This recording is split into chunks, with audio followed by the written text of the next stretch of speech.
Oprah Winfrey doesn't regret her decision about not getting married or not having kids. The billionaire opened up on the topic in this week's issue of People magazine, talking about celebrity women changing the world, and she said she stands by her decision.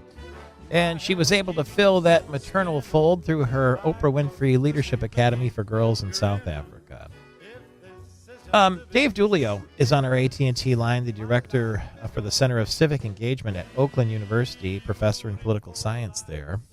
And if Oprah were to decide to run for president today, would she win hands down? Boy, that's a good question. I'm going to say no.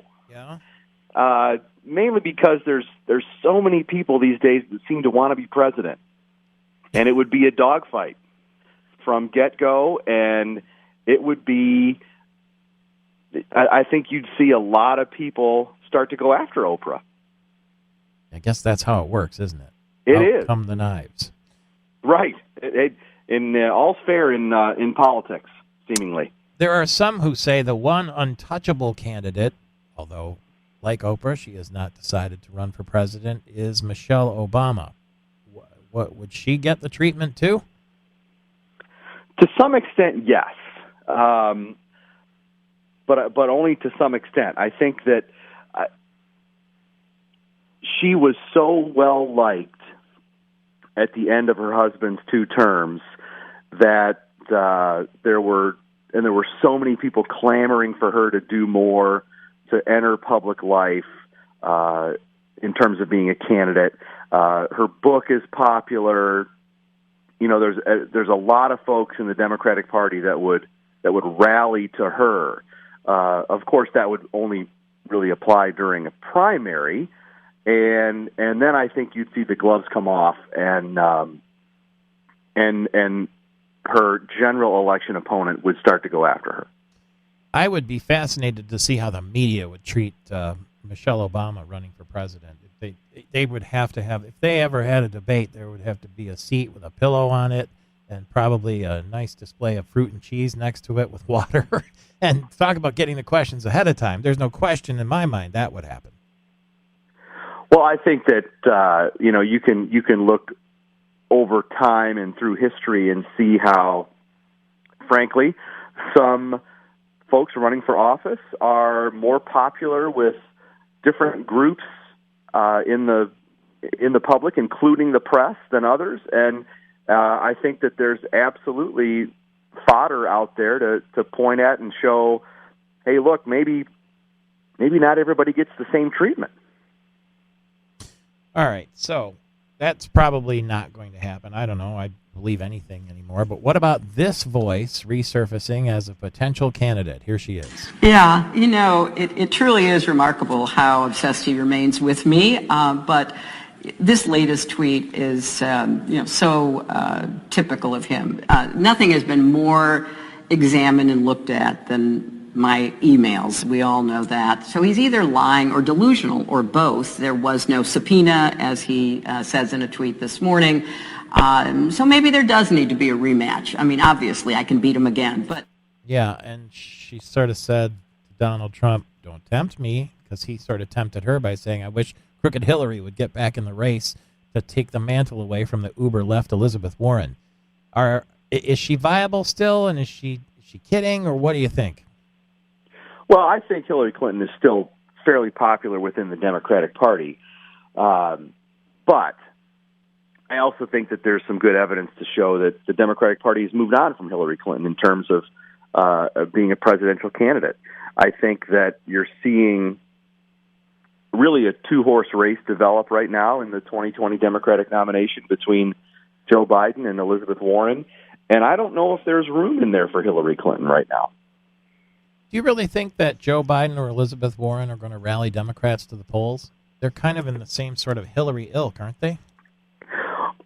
I think you could make a case of that for Biden, not so much for Warren. I think that Warren is, and I think that one of the reasons I say that about the 2-horse race is I think that you're seeing an establishment Democrat lane and a progressive Democrat lane identify themselves. And Biden is in the establishment lane.